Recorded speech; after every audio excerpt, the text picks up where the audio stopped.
সোমবার দুপুরে ধর্মতলার মেয়র রোডে তৃণমূল কংগ্রেসের ভাষা আন্দোলনের মঞ্চ খুলে দিয়েছিল সেনাবাহিনী। খবর পেয়ে দ্রুত ঘটনাস্থলে পৌঁছন মুখ্যমন্ত্রী। তার অভিযোগ, এই মঞ্চ খোলার পিছনে বিজেপির হাত রয়েছে। তিনি জানিয়েছেন, সেনার জায়গা থেকে এই আন্দোলন মঞ্চ খুলে রানী রাসমণি রোডে এই ভাষা আন্দোলন মঞ্চ তৈরি করা হবে। মুখ্যমন্ত্রীর দাবি, সেনার বিরুদ্ধে কোনো অভিযোগ নেই, তবে সেনা চাইলে পুলিশকে জানাতে পারত অথবা আমাদের জানাতো, আমরা অন্য জায়গায় ব্যবস্থা করতে পারতাম, কিন্তু সেটা না করে গান্ধীর মূর্তির নিচে এই স্টেজ খুলে দিতে এলো। তিনি আরো বললেন, কিন্তু সেখানে আমি যখন এখানে আসছিলাম, আপনারা অনেকে ছবিও পেয়েছেন, প্রায় 200-র মতো আর্মি তারা আমাকে দেখে ছুটে পালাচ্ছিল।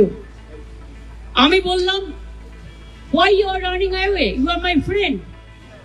We are proud of you. It is not, এটা আপনাদের দোষ নয়।